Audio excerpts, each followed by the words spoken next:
Hello everybody, I'm Gwen Campbell-Mindes. Welcome to Gwen's Bookish Ramblings. So this is the next book in my reading of the Chronicles of Narnia series, and you will notice that the ugly cover of the books that we will be moving on from right about now, because this is a much, much better cover because it isn't horrifically ugly. But the last cover, you may notice, said Book 6. And if you have been paying attention to the numbers of these that I've been reading, which you may or may not have, this is the third book that I have read in this series. I started with The Lion, the Witch, and the Wardrobe, then I moved on to The Horse and His Boy, and now we're on The Magician's Nephew, which is officially Book 6, meaning order of publication. Here's the thing. I'm reading them in this order because at the end of The Magician's Nephew, the book starts to talk about how this book connects up with the others. That it talks about how when hundreds of years later another child from our world got into Narnia on a snowy night, she found the light still burning, and that adventure was, in a way, connected with the ones I have just been telling you. And it describes, because of course the wardrobe in The Lion, the Witch, and the Wardrobe is a magic wardrobe, and this book describes where the wardrobe came from. How did Professor Kirke get a magic wardrobe in his house? And that's this story. This is a story because Lion, the Witch, and the Wardrobe is set during World War II. It's set during World War II when many, many families in London arranged for their children to be sent out of the city and into the countryside because London was being bombed. And so what was done was that many families would send their children to somewhere that was outside of London that wasn't being bombed because their children would be safer there. They might even go through less in the way of food shortages, precisely because London is, as some people describe it, a food island. That is, it's a place that has to bring in all its food from outside. You don't grow food in London. You bring food in from surrounding areas that grow food. But if you're in some place like Yorkshire where there are, farms and stuff, then you don't have to worry about that because there are farms and they're all right there. But this book takes place long before that because Professor Kirke is officially described as an old man, or at least a man who's getting on in years, in Lion, the Witch, and the Wardrobe. And the two characters in this book are,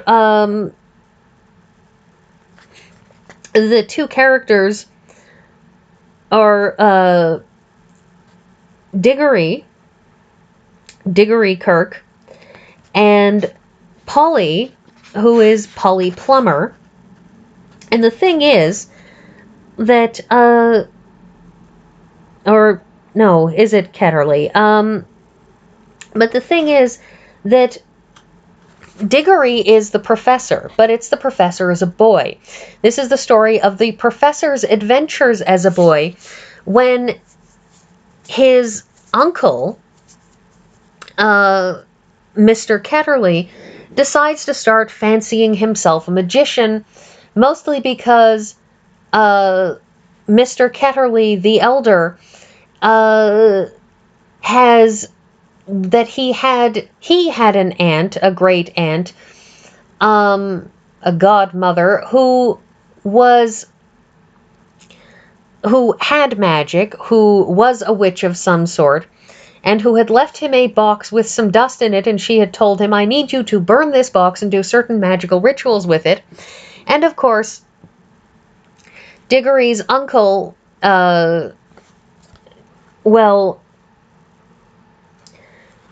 what Digory's uncle did was he ignored the fact that he was supposed to, Uncle Andrew ignored the fact that he had been asked by a relative who cared something about him to do this one last thing for her, and instead he opened it up and discovered the dust and did experiments with it of some sort and found that it was magic dust.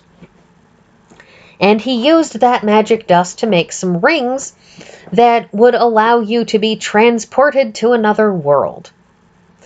And so Digory, at the start of this book, his mother is very ill and his father is in India, and he and Polly meet, and the thing is that they are, one suspects, the only children in the neighborhood. They have nothing else to do with their time, and they wind up spending time together, playing, adventuring in the backyard and all that. And Polly has discovered that if you climb up all the way into the attic of the house, that you can, in fact, find your way from the very, very top of one house on this row of connected houses, that you can find yourself all the way, crossing all the way through all of those houses across the top. And so they wind up planning to explore the house beyond, and instead accidentally wind up in the attic of Digory's house, which is where Digory's Uncle Andrew has been doing experiments. And the two of them, they wind up getting basically dragooned by the uncle into doing an experiment, or rather, the uncle plays on Polly's sympathies and tricks her into taking a ring that will transport her away. And then he guilt trips Digory into going because, of course, the man is a complete rat bastard. And, and by the end of the chapter, he's basically said, well, I'm not going to go, and you can't just abandon a girl to whatever is on the other side of this, of course. And Digory agrees to do this, mostly because he knows that his uncle isn't going to rescue Polly, and somebody has to, and so that leaves him. That he starts going on, oh, very well, then just as you please, go down and have your dinner, leave the little girl to be eaten by wild animals, or drowned, or starved in other world, or lost there for good if that's what you prefer, it's all one to me. Perhaps before tea you better drop in on Mrs. Plummer and explain that she'll never see her daughter again, because you were afraid to put on a ring, says the man who tricked the girl into putting on the ring that he knew would transport her away to this other world, causing Digory to respond, by gum, I wish I was big enough to punch your head.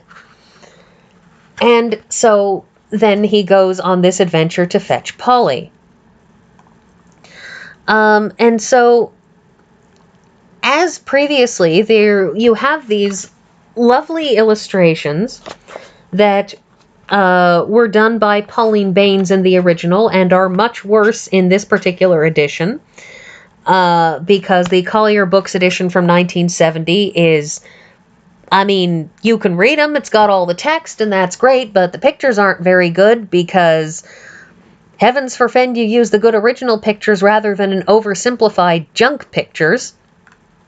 So that's Polly and Digory as they are exploring the attic and accidentally find their way into Digory's, the house where Digory is staying, as opposed to the house beyond Digory's.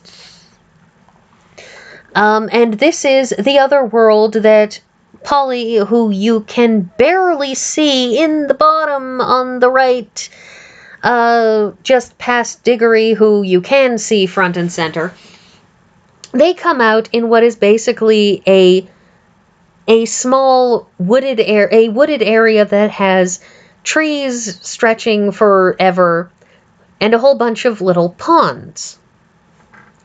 And those ponds first take the children to a place called Charn, which is a dying world on which they find Jadis, who was the last empress of Charn, and who, realizes that and in the course of that, of course, Digory is the one who wakes her up.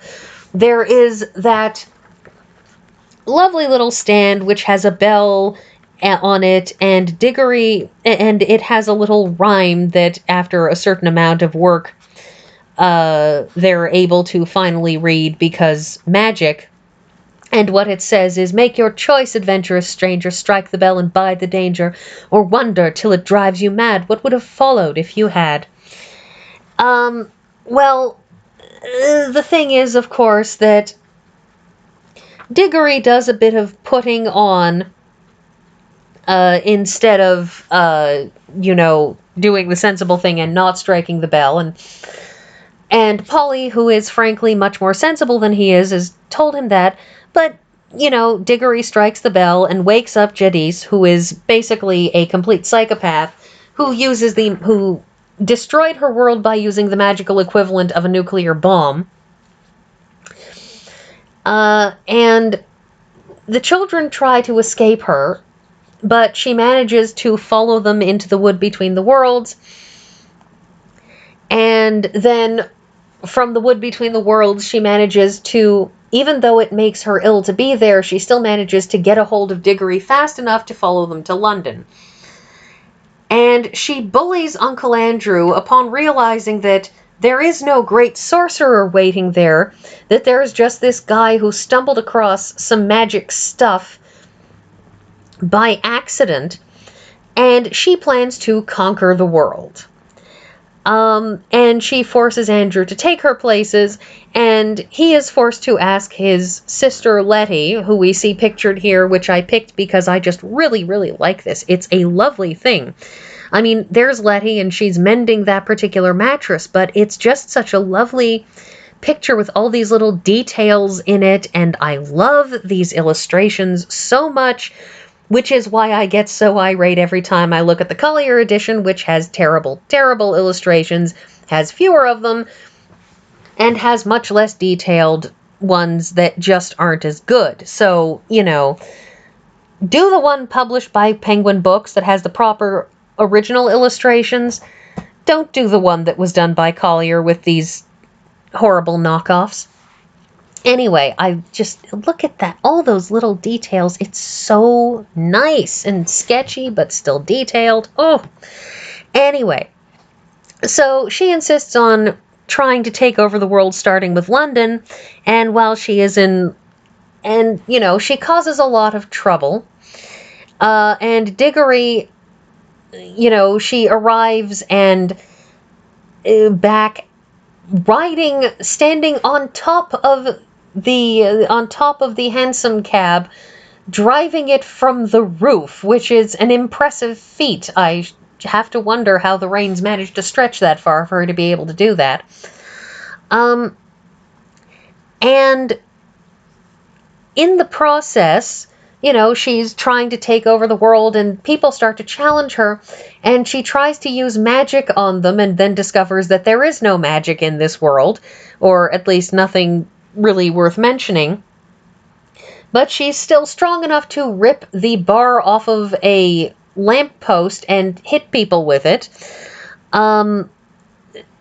Anyways, they wind up escaping. They wind up in Narnia. Aslan, and Narnia is literally at the beginning of its existence. When they arrive in nothingness. And Aslan comes along and he sings the world into existence. He sings the stars into existence, and light and plants and animals, including a tapir pictured on the left, because goodness knows a place that is pseudo-England should have tapirs and giraffes and elephants, because that's what you find in fake England. Anyways, but Jadis comes along, and the thing is that this book tells us how we got to the Narnia of the Lion, the Witch, and the Wardrobe. It tells us where all of the supernatural creatures came from. It tells us that Aslan had decided that humans should be king and queen of this first land. And it also even sets up the White Witch, because Jadis, the queen from the Empress of Charn, the last Empress of Charn, is the White Witch. And this tells us where she came from and why she's there, and all sorts of really, really interesting things. And of course, it also loops back around to telling us how Peter, Edmund, Susan, and Lucy were able to walk through a wardrobe into Narnia. And I like reading, I like putting this soon after, because it connects things directly and immediately and gives you all of those loops that you don't get if you read this in 6th position in the order of reading. And so that's that. And I think I've said everything about the books that I'm going to say, and I'm out of time. So that's everything. And I will see you all next week.